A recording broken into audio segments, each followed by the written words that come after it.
SG మాత astrology కుటుంబ సభ్యులందరికీ నమస్తే. సో మనము ఆల్రెడీ ముహూర్తాలకి సంబంధించినటువంటి సిరీస్ చేస్తూ ఉన్నాము.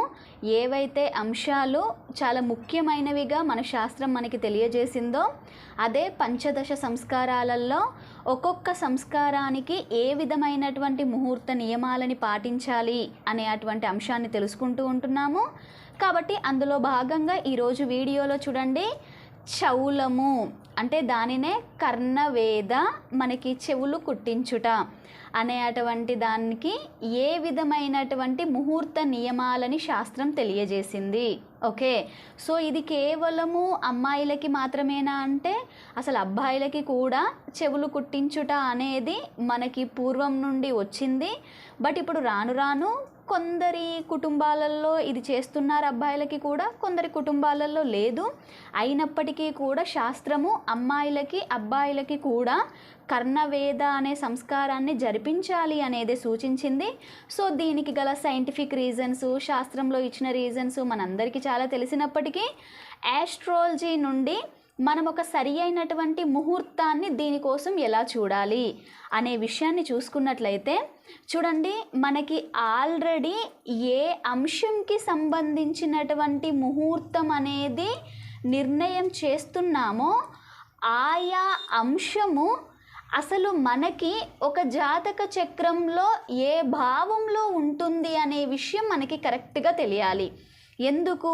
మనము ముహూర్తము అనగానే లగ్న నిర్ణయం చేశాము, ముహూర్త లగ్నం పెట్టాము అంటాము. మళ్ళీ అందులో పుష్కరాంశ లగ్నము అనేది ఇంకా డెప్త్గా అయినా మనకి ముహూర్త లగ్న నిర్ణయం జరగాలి. అంటే ఏంటి? ఆ లగ్నము నుండి ఆయా అంశాలు, అంటే మనము ఏ పర్పస్ అయితే ముహూర్తం పెడుతున్నామో ఆ అంశము మన లగ్నం నుండి ఏ భావంలో ఉందో ఆ భావము అనేది శుద్ధిగా ఉండాలి, శుభస్థితిని కలిగి ఉండాలి అనేదే ముహూర్తం యొక్క ప్రధాన నియమం. మన జాతక చక్రంలో ఉండే ఆ భావము శుద్ధిగా లేదా శుభస్థితి పొంది ఉండడము ఉండకపోవడము మన ఇండివిజువాలిటీ అయినా, ఒక్కోసారి మన జాతక చక్రంలోనే ఆయా భావాలు శుభస్థితి చెందినప్పుడు మనకి కరెక్ట్గానే ముహూర్తాలు దొరుకుతాయి. కానీ వ్యక్తిగత జాతకంలో ఆయా భావాలు పాపగ్రస్తమైనప్పుడు, పాపస్థితిని పొందినప్పుడు కనీసంలో కనీసము ముహూర్త నిర్ణయం సరిగ్గా చేయడం ద్వారా కొంతవరకు మనం పాజిటివిటీని అందించవచ్చు. అసలు యాక్చువల్లీ ముహూర్తము అనే పర్పస్ మనకి జ్యోతిష్ శాస్త్రం ఇవ్వడానికి వెనకాలండే రహస్యమే అది. ఓకే, మరి దాని ప్రకారంగా ఈ కర్ణవేద అనేదాన్ని ముఖ్యంగా చూడండి, మనకి ఒక జాతక చక్రంలో 3వ భావము అనేది మన యొక్క చెవులని సూచిస్తుంది.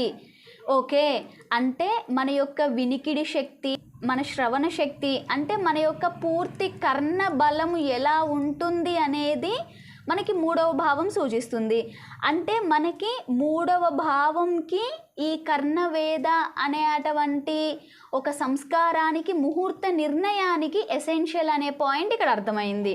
ఓకే, కాబట్టి ఏంటి, ముందుగా ఒక వ్యక్తి ఇటు గురుపాలిత జాతకుడా లేదా శనిపాలిత జాతకుడా అనేది తన వ్యక్తిగత జాతకం నుండి మనము నిర్ణయించి, వ్యక్తిగత జాతకంలో గురుపాలిత అయితే ఇప్పుడు మనము చూసే ముహూర్తము గురుపాలిత లగ్నాలు అయి ఉండాలి. వ్యక్తిగత జాతకం శనిపాలిత అయితే ఇప్పుడు మనం చూసే లగ్నాలు శనిపాలిత లగ్నం అయి ఉండాలి. కాబట్టి ఆయా లగ్నంలో శుభగ్రహాలున్నాయా పాపగ్రహాలున్నాయా అనేది సెకండరీ. కానీ ఆ లగ్నము మనము ముహూర్తము నిర్ణయించడానికి ఏదైతే ఒక రోజును చూసామో, ఒక సమయాన్ని చూసామో, ఆ సమయానికి ఏర్పడినటువంటి లగ్నం నుండి 3వ భావంలో మాత్రము శుభగ్రహాలు ఉండి తీరాలి. ఇక్కడ మన విద్యార్థులమైనటువంటి మనందరం తెలుసుకోవాల్సింది ఏంటి అంటే, ముహూర్త శుద్ధి అంటే చాలామంది భావము ఖాళీగా ఉండడము అని అనుకుంటున్నారు. భావము ఖాళీగా ఉండడము శుద్ధి అనేది కాదు అండి. ఆ భావంలో శుభగ్రహాలు ఉండాలి. మళ్ళీ శుభగ్రహాలు అంటే గురువు, శుక్రుడు, శుభులతో కలిసిన బుధుడు నైసర్గిక శుభగ్రహాలు కాదు. ఏ లగ్నమైతే ముహూర్తాన్ని పెడుతున్నామో ఆయా లగ్నానికి 1, 5, 9 ఆధిపత్యం వచ్చినటువంటి గ్రహాలు శుభగ్రహాలు అవుతాయి. కాబట్టి ఆ గ్రహాలు 3వ భావంలో 1 ఉన్నా 2 ఉన్నా 3 ఉన్నా చాలా మంచిది. ఓకేనా? సో కాబట్టి 3వ భావంలో శుభగ్రహాలు ఉండాలి. అండ్ ఇంకా మీరు మంచిగా వెయిట్ చేయగలుగుతాము, ముందు నుండే మనము ముహూర్త నిర్ణయాన్ని చేస్తున్నాము అని అనుకున్నట్లయితే 3వ అధిపతి, ఓకే, అంటే మనం ఏదైతే ముహూర్తాన్ని నిర్ణయించామో ఆ లగ్నానికి భావంలో శుభగ్రహము ఉండాలి. ఆ భావాధిపతి ఎలా అయినా పాపియే ప్రతి ఒక్కరికి, ప్రతి లగ్నానికి. కాబట్టి ఆ పాపి అయిన ఆ గ్రహాన్ని శుభగ్రహాలు గనక ప్రత్యేక దృష్టితో వీక్షించే ముహూర్తం దొరికితే భావము బలపడింది, భావాధిపతి బలపడ్డాడు కాబట్టి మంచి ముహూర్తము దొరికింది అని అర్థం. ఓకే, సో ఒక లగ్నము అనేది అప్రాక్సిమేట్లీ 2 hours ఉంటుంది కాబట్టి అందులో కూడా మళ్ళీ మనకి శుభగ్రహాలలో ఏ గ్రహం అయితే బలంగా ఉందో ఆయా గ్రహం యొక్క అంశ వచ్చేలాగా మనం ఆ ముహూర్తాన్ని నిర్ణయించడమే ఆ పుష్కరాంశ బలము అనేసి మనము చెప్తాము. కాబట్టి ఏంటి, కర్ణవేద అనేదానికి ఇది ఎస్పెషల్లీ బాగుండాలి. అండ్ మీరు ఇంకొకటి ఆలోచించుకోవచ్చు, 3వ భావంలో మాత్రమే శుభగ్రహాలు ఉండాలా అంటే 9లో ఉండే శుభగ్రహాలు కూడా 3ను చూస్తాయి.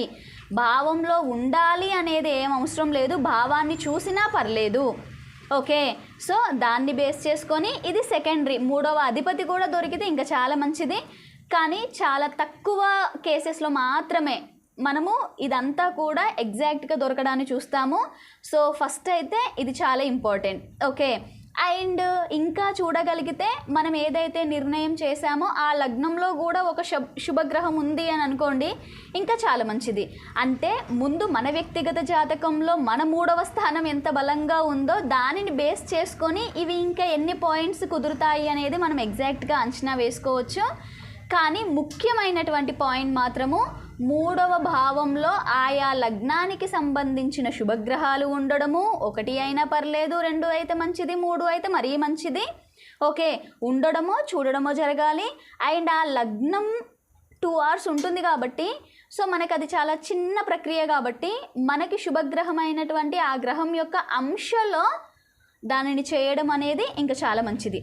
ఓకే, కాబట్టి ఇలా మన ముహూర్తానికి ఈ భావాన్ని చూసుకుంటూ ఇలా ప్లాన్ చేయడం అనేది సరి అయినటువంటి ముహూర్త నియమంగా మనము సూచించాలి. ఓకే.